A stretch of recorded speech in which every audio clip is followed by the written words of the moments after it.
ఐటీలో ఎంట్రీ కావాలా? Trainee software engineer గా అజా కోడింగ్ ట్యూటర్ లో 2 వీక్స్ ట్రయల్ పీరియడ్ లో వెంటనే చేరండి. హాయ్ హలో నమస్తే and welcome to my show from the bottom of the heart in Suman TV, the India's largest digital media platform. ఒక చిన్న ప్రొడక్షన్ మేనేజర్గా చలనచిత్ర జీవితాన్ని ప్రారంభించి సినిమా ఇండస్ట్రీలోకి ప్రవేశించి తరువాత నిర్మాతగా మారి 25 సంవత్సరాల విజయవంతమైన కెరీర్ పూర్తి చేసుకుని ఒక అగ్రసేన నిర్మాతగా అద్భుతమైనటువంటి విజయాలు సాధించినటువంటి ఒక నిర్మాత నా ముందుగా ఉన్నారు. Is none other than Bellamkonda Suresh garu. Bellamkonda Suresh గారు మనకు మామూలుగా సాధారణంగా దొరకరు, ఇంటర్వ్యూలు కాటుకు దొరకదు. ఇప్పుడు 25 సంవత్సరాలు పూర్తయిన తర్వాత సందర్భంగా నిర్మాతగా ఈ సందర్భంగా మాట్లాడుతున్నారు తప్ప ఇన్ జనరల్గా అయితే మాత్రం మీడియాకి దూరం, మీడియా కొంచెం దూరంగా ఉన్నారు. బట్ ఎనీవే వెల్కమ్, నమస్తే అండి, వెల్కమ్. థ్యాంక్ యూ ప్రభు గారు. నమస్తే, ఎలా ఉన్నారు? First class. 25 సంవత్సరాల కంప్లీషన్ అనేటువంటిది ఒక ల్యాండ్ మార్క్. ఈ ల్యాండ్ మార్క్ టైంలో మనం ఒకసారి వెనక్కి తిరిగి చూసుకుంటే మనం ఎలా స్టార్ట్ అయ్యాము, ఎక్కడ స్టార్ట్ అయ్యాము, ఎలా టర్నింగ్స్ తీసుకుంది అనేటువంటి ఒక సింహావలోకనం అంటారు చూసారా, ఆ సింహావలోకనం చేసుకుంటే మీ కెరీర్ గురించి మీకేమనిపిస్తుంది? నా కెరీర్ బాగుంది, నేను చేయబోయే ప్రాజెక్టులు అన్నీ బాగున్నాయి. ఒక్కటే ఒక మిస్ అయ్యాం, శ్రీహరి అనేది. అది మాటలో చెప్పలేము. మనం సాంబయ్య తోటి మన లైఫ్ గ్రాండ్ సక్సెస్ఫుల్గా స్టార్ట్ అయింది. దానికి కారణం శ్రీహరి. మరి అలాంటి శ్రీహరి లేడంటే అదొకటి మనం తట్టుకోలేం. మనం 25 years ఎంజాయ్ చేసిన లైఫ్ని ఒక్కసారి వెనక్కి వెళ్తే శ్రీహరి గుర్తొచ్చాడంటే మనకి. శ్రీహరి ప్రస్తావన తీసుకొచ్చారు కాబట్టి అది మీకెంత అనుబంధం నిర్మాతగా తొలిది. శ్రీహరి పని చేసినటువంటి హీరో ఇంట్రడ్యూస్ అయినటువంటి తొలి చిత్రానికి నేను అసిస్టెంట్ డైరెక్టర్ బ్రహ్మనాయుడు. గురువుగారి సినిమా దాసనారాయణరావు గారి ఇంటర్వ్యూ. నాకు బ్రహ్మనాయుడు వీటన్నిటికంటే ముందు నుంచే శ్రీహరి మంచి ఫ్రెండ్. బాలానగర్ నుంచి నేను కృష్ణాలో ఉన్నప్పుడు వచ్చేవాడు. ఈవినింగ్ అయితే ఆ కృష్ణాలో మొత్తం ఓపెన్ ప్లేస్ ఉండేది. ఆ రాళ్ళ కూర్చొని ఇద్దరం చెరుకు బీర్ కొనుక్కొని సరదా బీర్ వేసేవాడు. ఎంగేజ్లో ఉన్నాయి. సో పొద్దున సాయంత్రం దాకా జిమ్కి వెళ్ళి కష్టపడి బాగా వెల్ ట్రైన్డ్ అనమాట. అప్పుడు ముందు నుంచి తెలుసు, నేషనల్ లెవెల్ ఛాంపియన్. సో అందుకని నాకు తొందరగా అతనితో సినిమా చేసే అవకాశం వచ్చింది. ముఖ్యంగా ఏంటంటే ఫ్రెండ్షిప్స్ని ఇచ్చే వాల్యూ కానీ తను హీరోగా ఎదిగిన తర్వాత కూడా చాలామందికి డైరెక్టర్లు, కొత్త డైరెక్టర్లు అవ్వచ్చు, చాలామందిని ఇంట్రడ్యూస్ చేయటంలో కానీ అందరిని డేట్లు ఇచ్చి ఎంకరేజ్ చేయడం కానీ చేశాడు. అంటే నేను అప్పుడు చెప్పా, మనం భుజం మీదే మోయాలి, ఇంటికి 4 పిల్లలు ఎందుకు పెడతారు, పడిపోకూడదని. నువ్వు అన్ని పిల్లలు నువ్వై మోస్తున్నావు, నువ్వు పడిపోతే పట్టించుకోరు, నువ్వు బాగుంటే అందరు బాగుంటారు, వద్దు సోదరా, ఈ ఒక్క విషయంలో నా మాట విను, నువ్వు కొన్ని అవాయిడ్ చేయంటే ఏమిరా అట్లా చెప్తావు, నువ్వు వచ్చినప్పుడు లేదా అని నేను వచ్చానని నేను ఫుల్ ప్లెడ్జర్గా సినిమా తీద్దామని పక్కాగా అన్ని కమర్షియల్గానే చేశాను. నువ్వు అలాగే చేయి, అందరికీ నువ్వు ఒకళ్ళతోటి మెహర్బానీ కోసం ఒకళ్ళని బరువు వేసుకోకు, మొత్తం బరువు మోయొద్దు అని చెప్పాను. ఎప్పుడు బరువు మోయటంలో కూడా కొంతవరకు మనం మోయగలగా. సిమెంట్ బస్తా 2 సిమెంట్ బస్తాలు వేస్తే మనం కూడా మోయలేం. ఆయన ఎక్కువ కష్టపడ్డాడు, ఎక్కువ బరువు మోసాడు. చేద్దామని తపనలో చాలా మంది బరువు మోసాడు. తను ఒకరోజు మా ఈవినింగ్ పిలిచి నన్ను, ప్రభు ఈ రోజు నుంచి నేను హీరో అవుతున్నాను, నా డేట్లు నువ్వు చూస్తున్నావు అని ఒక డైరీ కొనిపెట్టి ఒక పెన్ను నా చేతికి ఇచ్చి, యు ఆర్ మై మేనేజర్, ఇది చూసేటువంటి సెలబ్రిటీ మేనేజర్, నువ్వే డేట్ చూడాలంటే ఓకే అని చెప్పి డైరీ తీసుకున్నాను. నేను తీసుకున్న 15 రోజులకి 20 రోజులకి ఈ సీన్ వచ్చాడు. సీన్ వచ్చి అది కాంబినేషన్ సీన్ వచ్చి అడిగితే, అన్న ప్రభుకి ఇచ్చాను, ప్రభు ఇస్తే తీసుకుని నాకే అభ్యంతరం లేదని చెప్పాడండి. వచ్చి అన్న నీ దండం పెడితే నాకు ఇవ్వన్నాను, నేను చేసుకుంటా అన్న, ప్లీజ్ అన్న శ్రీహరి అన్న నీ దగ్గర తీసుకోమన్నాడు అన్న అంటే, సరే చేసుకోవయ్యా ఇచ్చాను. అక్కడ నుంచి ఆ టర్నింగ్ అలా తిరిగిపోయి అతను టర్నింగ్ మార్చింది అంతే. నువ్వు ఉండి వేరేలాగా ఉండేది. కొంతమంది దగ్గర ఉంటే మనం చెప్పగలిగేవాళ్ళం, వాళ్ళు చెప్పింది వినేవాళ్ళం కాదు.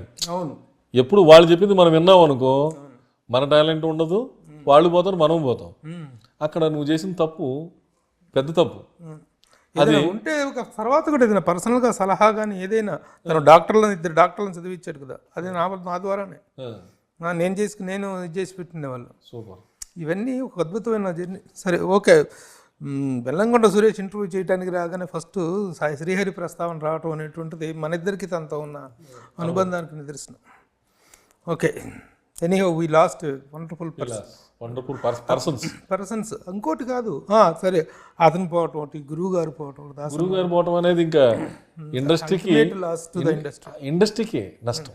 ఎందుకు తెలుసా, ఆయన అనేవాడు జనవరి 1కి మనం పొద్దున్నే లేచి స్నానం చేసి ఎక్కడికి వెళ్ళాలరా అంటే దాసగొండ్రావు గారి దగ్గరికి వెళ్ళాలి. ఈరోజు మనకి అది ఒక పెద్ద పండగలాగా. మే 4th కానీ జనవరి 1st కానీ ఈ సంవత్సరం అంతా బాగుండాలంటే దాసగొండ్రావు దగ్గరికి వెళ్ళాలి. వెళ్తే ఆయన 100 రూపాయల నుంచి 10,000 వరకు కవర్లో పెట్టి అందరికి ఇచ్చేవాడు. ఎంత వేల మంది వెళ్ళినా కూడా అందరికి ఇచ్చేవాడు, అందరికి భోజనాలు పెట్టి ఇచ్చేవాడు. ఏదైనా ప్రాబ్లం వస్తే అర్ధరాత్రి వెళ్ళి 1 గంటకి వెళ్ళి నేను 1 గంటకి వెళ్ళిన రోజు కూడా ఉంది. ఇలా ప్రాబ్లం వచ్చింది గురుగారు అంటే, సరేనా ఈ టైంలో ఎందుకురా పొద్దున్నే రారా అని చెప్పి పంపించేవాడు.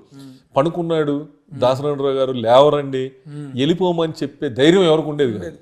ఎవరెళ్ళినా చిన్న పెద్ద ఎవరెళ్ళినా ఆయన 1 గంటకని లేచేవాడు, 2 గంటలు లేచేవాడు. సమాధానం చెప్పి మనకి ధైర్యాన్ని ఇచ్చి పంపించేవాడు. మనకు కావాల్సిన టైంలో ధైర్యమే. ఆ ధైర్యాన్ని ఇచ్చేవాడు. 4th వెళ్తే పండగ వాతావరణం ఉండేది.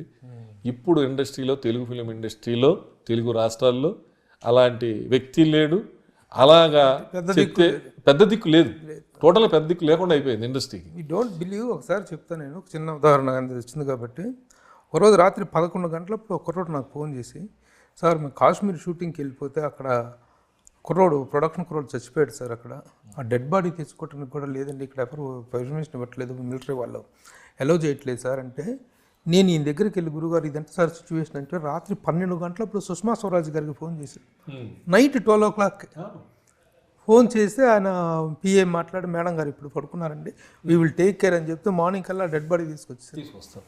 అదే అంతా అదే ఆయన అదే ఎనీథింగ్ పాసిబుల్ ఉండేది, ఎనీథింగ్. ఆయన అలాంటి వాళ్ళు ఎవరు లేరని ఫీల్ అవుతున్నారు ఈరోజు కూడా.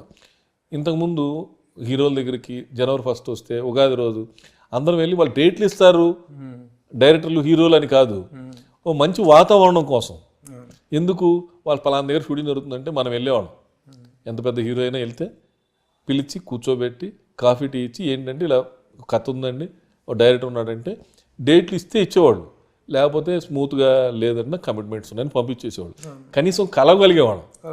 ఇప్పుడు కలిసే కల్చర్ లేదు అసలు. నీకు జనవరి 1st కాదు ఉగాది రోజు కూడా ఎవరిని ఇండస్ట్రీలో కలిసే పొజిషన్ లేదు. ఎందుకు, వాళ్ళ పర్సనల్ ఎజెండాలతో ఎటు వెళ్తున్నారు, ఏం చేస్తున్నారు ఎవరు చెప్పట్లేదు, తెలియనీయట్లేదు. ఒకళ్ళని కలుద్దాం అన్నా కూడా కలవలేని పరిస్థితి. ఎందుకు మనం వాళ్ళకి మనం వెళ్ళి కలవడం వల్ల వాళ్ళకి నష్టం జరుగుద్దని ఫీల్ అవుతున్నారు, లేకపోతే లాభం లేదని ఫీల్ అవుతున్నారు. దానివల్ల ఇప్పుడు వెళ్ళిన వాళ్ళందరికీ మీరు డేట్లు ఇవ్వలేరు, వచ్చిన వాళ్ళందరికీ. కానీ ఒక ఆనందం, ఒక హీరోతో వెళ్ళి ఫోటో దిగాం, ఈ సంవత్సరం అంతా బాగుంటుంది. లేకపోతే ఏముంటుంది, ఇచ్చేస్తే మీరు వచ్చేస్తే మాకు ₹1 ఏమి ఇవ్వరు కదా. కానీ ఆ కలిసే ఆనందం ఎవరు చేతనైంది. 1వ తారీఖు వెళ్తే ఎంత కలకల్లాడుతుండేది దాసనాడు దగ్గరికి. ఇప్పుడు ఎవరు లేదనే బాధ అయితే చాలా పెద్ద బాధ. ఇది ఇండస్ట్రీలో ఈరోజు జరుగుతున్న పరిణామాలకి ఆయన ఉంటే సాధారణంగా అంటే ఎవరైనా పెద్దోళ్ళు పోయినప్పుడు ఆయన లేని లోటు తీర్చలేంది అంటారు. కానీ అది 100% ట్రూ అయింది మాత్రం ఒక దాసరి నారాయణరావు గారి విషయంలో. ఆయన లేని లోటు ఎంత ప్రస్ఫుటంగా కనిపిస్తుంది. నిన్న వాళ్ళ జరిగే కొన్ని పరిణామాలు అదే ఆయన ఉంటే.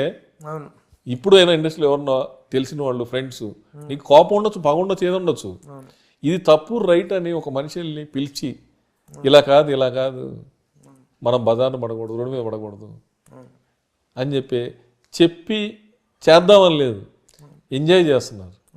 అంటే ఒక సెలబ్రిటీ గొడవలు పడితే ఎంజాయ్ చేస్తున్నాం. అదే ఇలాంటి అందరి ఇళ్ళలో ఉంటాయి, మ్యాక్సిమం చాలా ఇళ్లలో ఉంటాయి ఆస్తులు కూడా. మనం టీవీలో చూస్తున్నాం. వాళ్ళు సెలబ్రిటీ కాదు, వాళ్ళ దగ్గరికి వెళ్తే ఏం జరగదు.